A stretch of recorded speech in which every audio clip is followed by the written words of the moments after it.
Okay, so maybe I spent a little bit of time off camera filling in this map. I don't know. Just a little bit.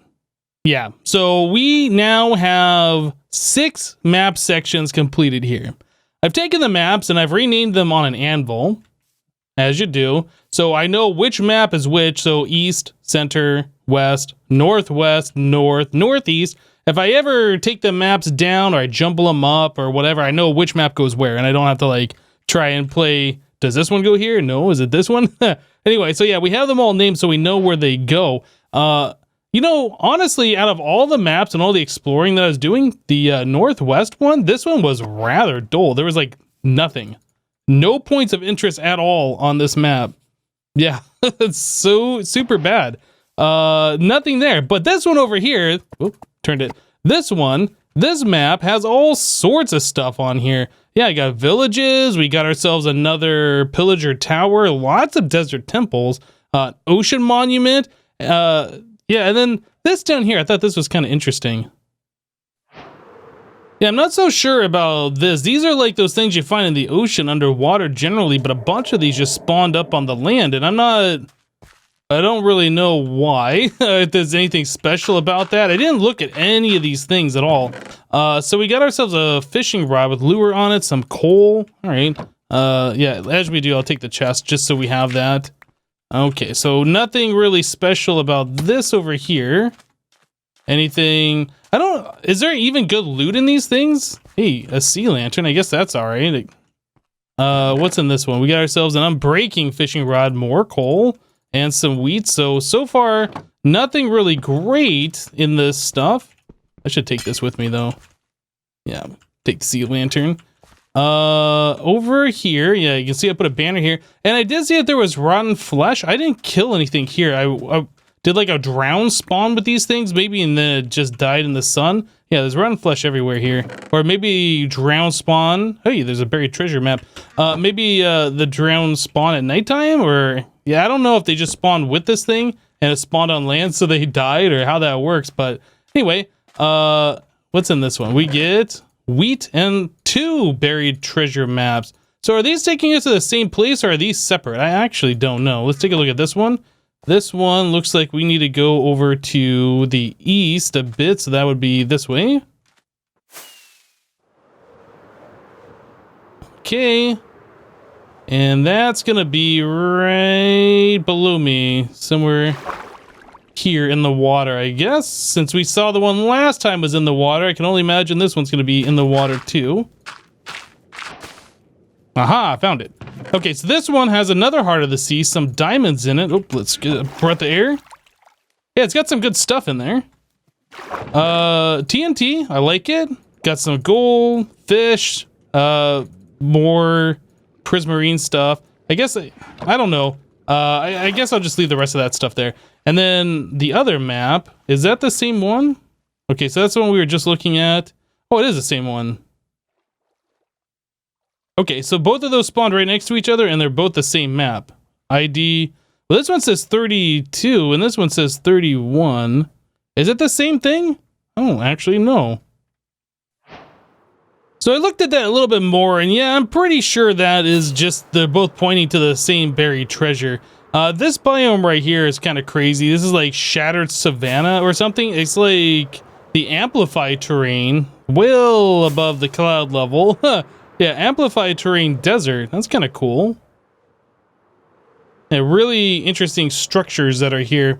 Anyway, so yeah, that's pretty much like the most random thing that I saw. Besides that, I did see a boat, like, in a extreme hills, amplified terrain scenario like we just saw back there. A boat on the side of a hill that was, like, right next to the ocean or whatever. So, yeah, I don't know how anybody would drive their boat upside of a mountain, but, yeah. Anyway, yeah, we got all of these villages labeled. We know where different things are. So if we need more villagers, we need to go find cats. We need to do whatever it is that we want to do. We have the ability for us to find these things on the maps now, which is fantastic.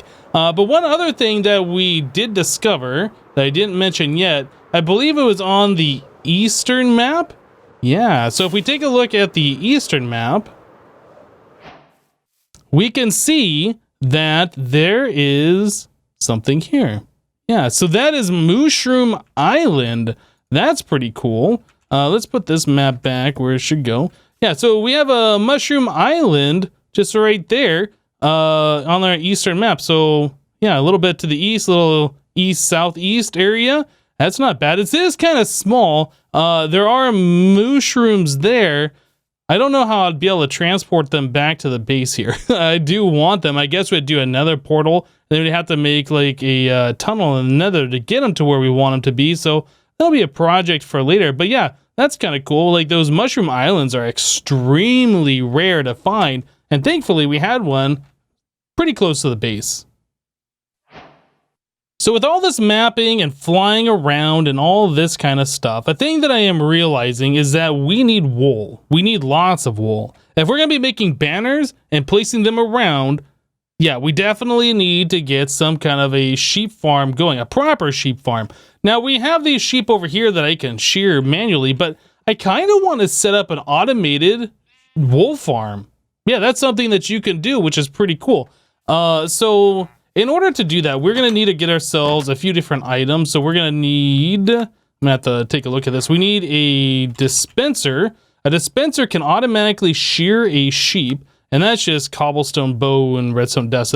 That's no big deal. Yeah, so a dispenser can automatically shear a sheep, and then there are observers, which can detect when a block state changes. So like if a sheep eats grass, we can detect that and send a redstone signal up to shear the sheep. So the sheep will be shorn, it eats grass, it regrows its wool, this detects that, and then we can shear it. I think that is a great way to get an automated wool farm going here. So that's just some nether quartz, more cobblestone, and some redstone dust. All of these things that we don't have a lot of quartz, but we do have enough to do this. So I think I'm gonna get my inventory sorted and we will look at setting up an automated wool farm. All right, so I went ahead and I moved the sheep a little further away and I moved the cows really far away from where we're gonna be working. I mean, I guess I could just turn the friendly animal sounds all the way off or whatever, but I think we'll be fine like this. So what we're gonna end up doing is having a sheep or two inside this glass container. Yeah, and what we want is we want the block that they're standing on, whenever they eat the grass, we want that to be turned into a real block of grass again. Move the dirt out of the way, put grass in its place. So what we're gonna end up doing is using pistons to push grass from our good grass over here over. Yeah, and what we'll do is like have like a piston tape. So this will be pushed over this way, this will be pushed over this way, that'll be pushed over here, over this way, and eventually it'll loop back around front of that piston over there. I think that's probably going to be the best way to get this done. Yeah, that way we always have fresh grass for the sheep to eat. Okay, you know what, let's actually turn that sounds down more. We'll always have fresh grass for the sheep to eat. That's the wrong one, this one. And they should always be happy, and we should be able to get a lot of wool off them. I think we're only going to put like 2 sheep in there. Anything more than that might get a little too crazy. But yeah, we want to replace this block right here with an observer. I guess I need to get out my silk touch. I was completely out of cobblestone. I had to go down to the mines and mine. Well, I guess open up some more branch mine areas, just mining cobble. Most of our cobble we had smelted into stone. So to make things like, I guess we gotta place it like this, to make things like pistons or whatever, yeah, it was either break our existing smelted stone or do this. And I think this just makes more sense. So yeah, this will detect a block update on that grass block, and then we're probably gonna end up repeating this, making that a little bit longer of a signal. Maybe a 2 will be enough. We'll have to do something with this redstone signal, but yeah, that's the important thing right there. The other thing is we want plenty of grass around, so like when the sheep eats it and we're piston taping the grass out of the way, we want to make sure there's plenty of grass nearby so it can spread and turn that dirt back into a grass block again. So let's do, I guess we'll come out to here. This will be our piston right here. So we're just going to put down a regular piston like so, and that'll push the blocks this way. Now, in order for it to push the blocks that way, we have to have an empty spot over here, right? So over here somewhere, maybe this way. Yeah.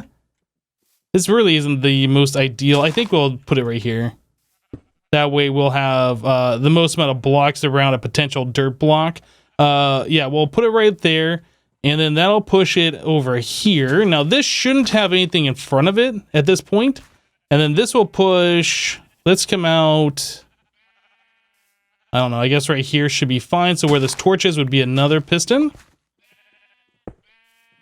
Okay, so that'll push the block over here. When one comes in front of this piston, we're going to want it to push this way. So let's come over here and figure out where that goes. That would be this block. So this would be a piston right here.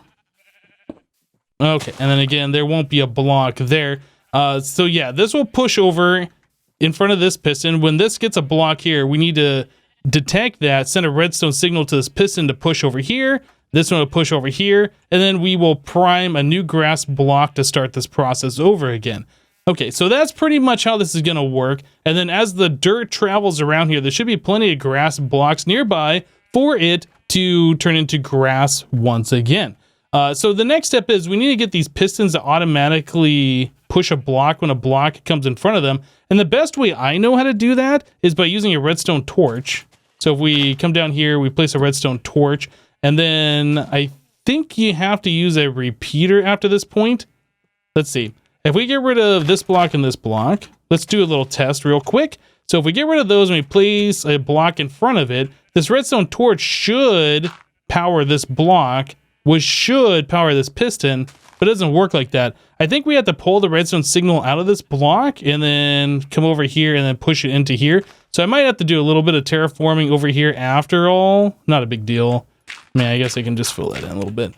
So we're going to want like a repeater off of this block going into, I guess, a solid block into redstone dust into another repeater. I think that's how we're going to do this. So let's get rid of this first of all. So we want to do a repeater into a solid block, or you could do redstone dust if you want to, so that'll push the redstone to here, which will light that. This will push the redstone right like that.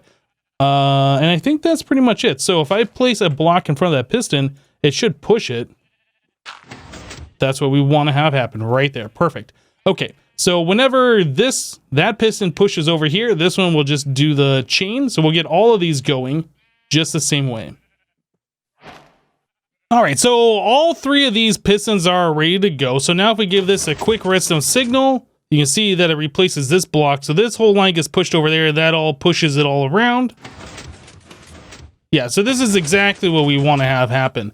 Cool. So now the next step is when this block gets a update, that's going to send a redstone signal. We need to come over and tell this piston, hey, push this block and get this whole thing going so it moves that dirt out of the way and gives us a fresh grass block.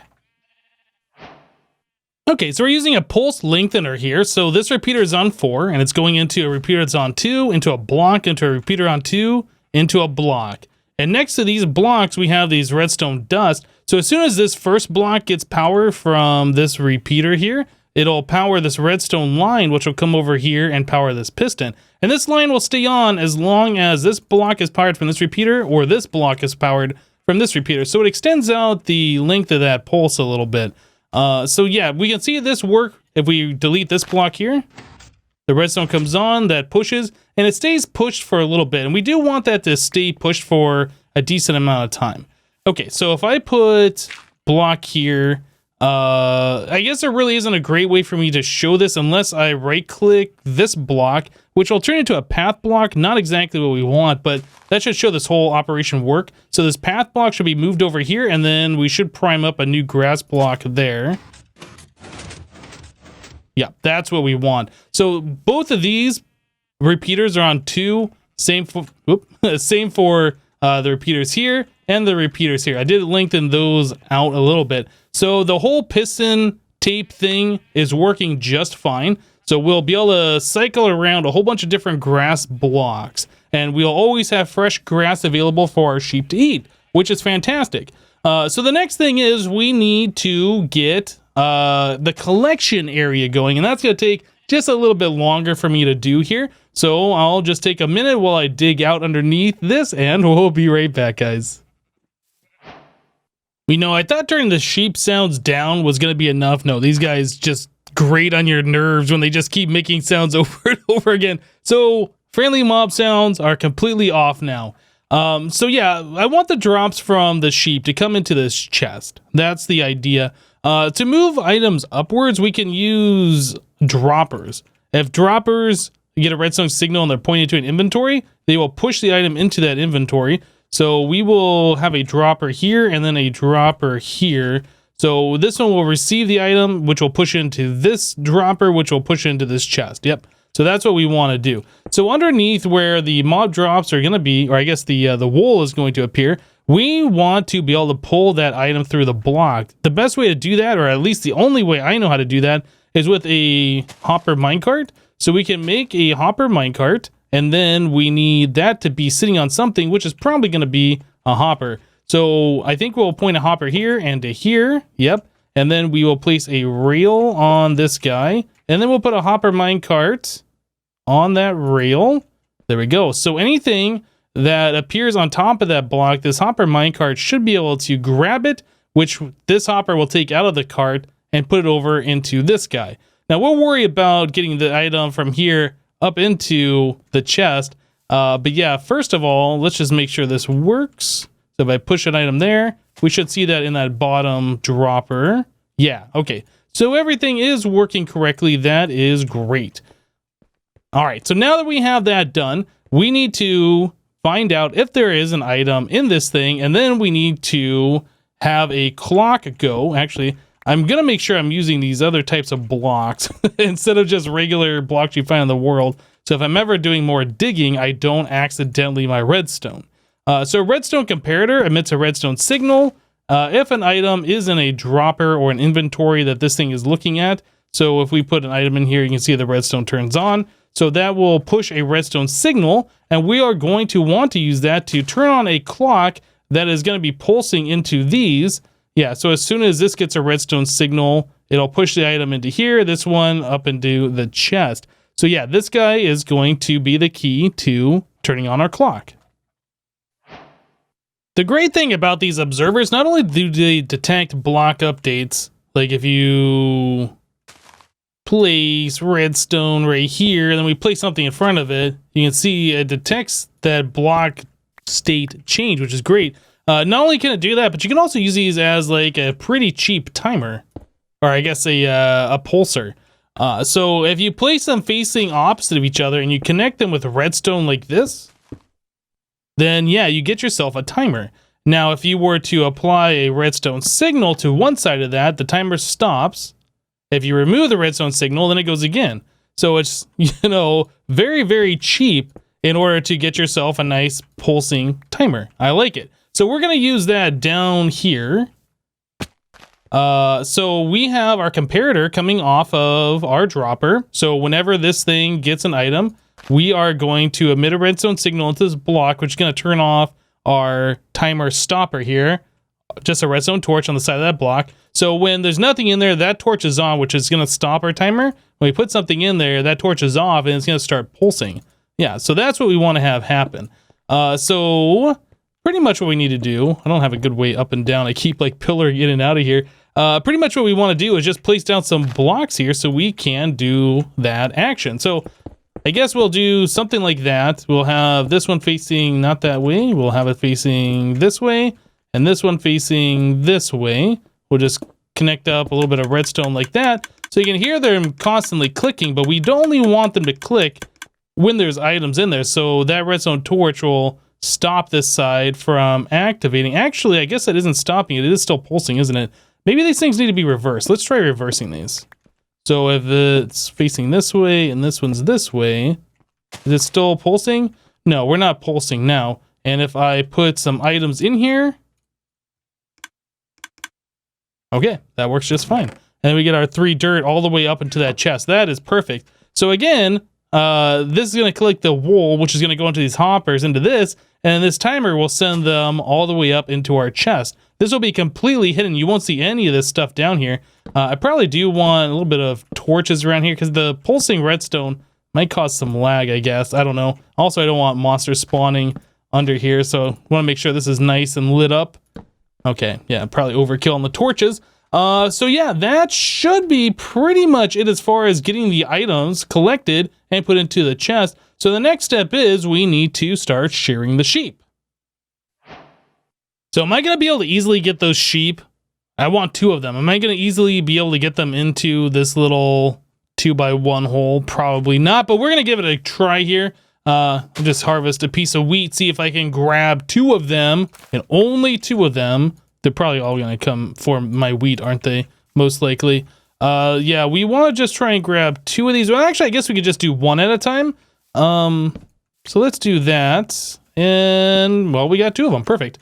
All right, so let's get some wheat and see if we can bring them over here. Come on, little sheepies. Up here. Okay, so now I need to go further. So if I do this... Whoa, whoa, whoa. Hey, no, no, no. Come back here. There we go. There we go. You want this, don't you? You want... No, no, no, no, no. Come back here. Can you push your friend over into the hole a little bit? Push him. Push him. Oh, so close. All right, I'll give him a nudge. All right, cool. So now this one is staged properly. If I come over here, I should be able to push that one in. Get over there. Get over there. You know you want to fall down to the hole. Okay, so now we have 2 sheep in our glass area. I was thinking I might have to do like a water stream and water stream them in there.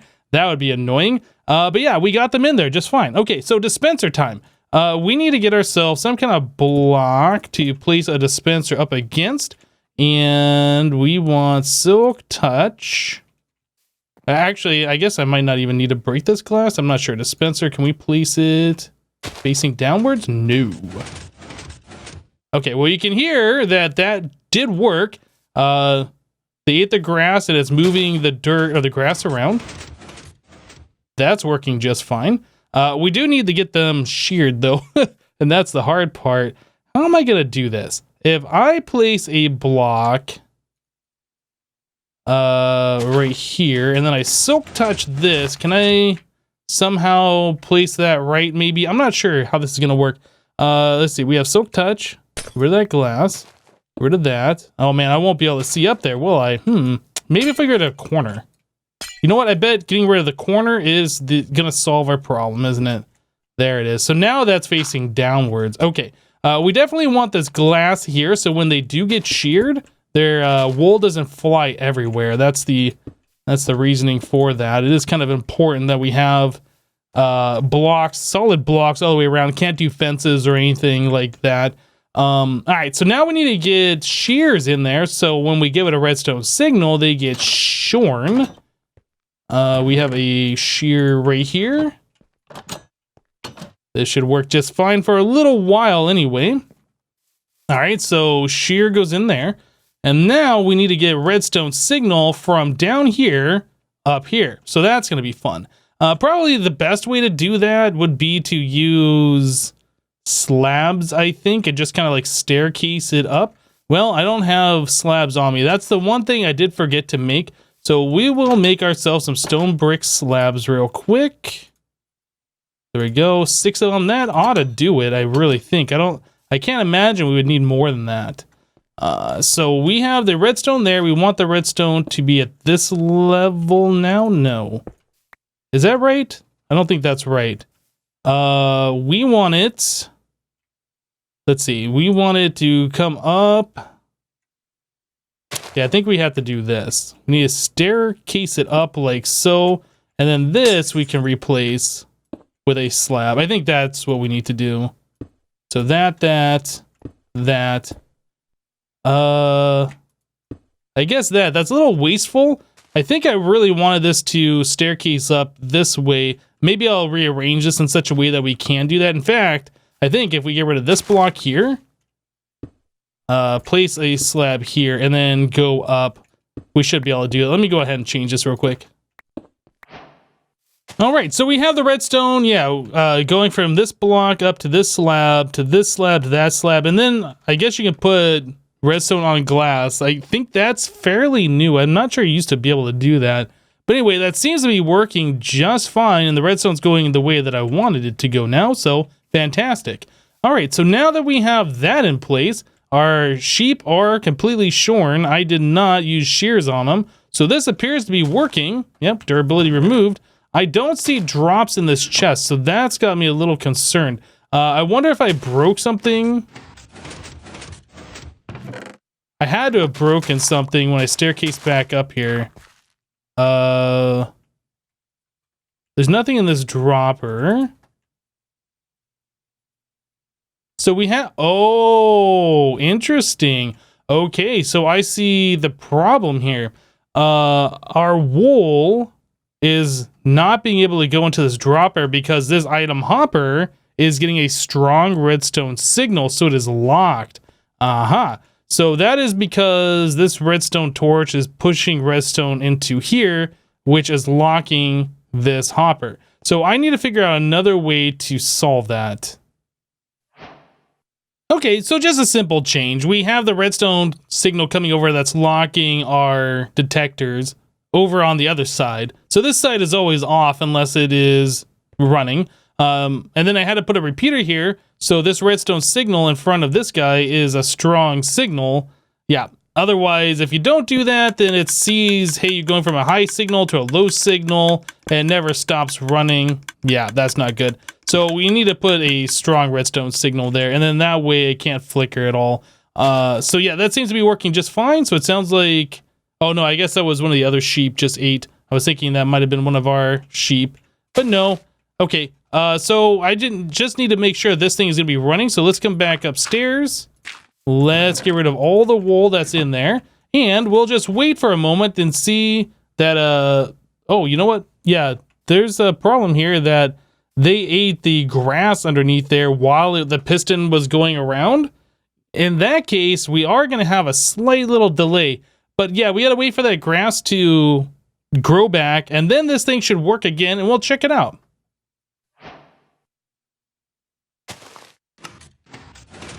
All right, so there we go.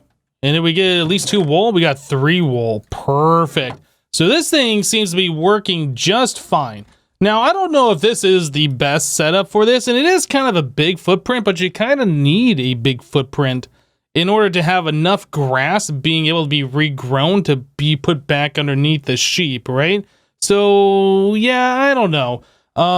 Somehow we had missed one of these grass blocks. This thing had stopped working. That's why there was dirt underneath that sheep, and I put it back a regular dirt block, which hasn't grown, so we will eventually have to wait again for that to spread, but yeah, for the most part, this seems to be working just fine. So yeah, this chest will eventually fill up full of wool, and then I'll back up into like the droppers and the hoppers and all that kind of stuff. But yeah, I think we should be set here. I won't have to worry about manually crafting wool, which is fantastic.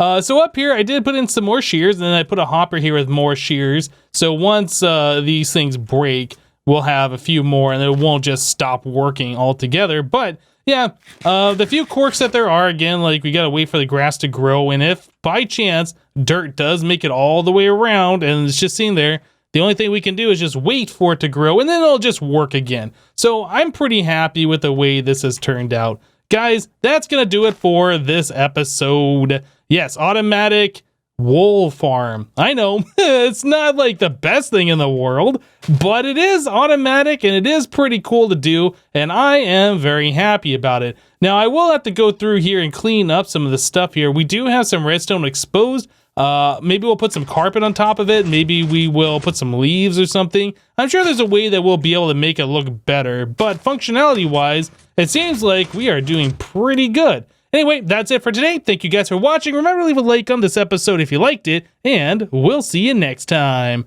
Thanks for watching, guys. Bye-bye.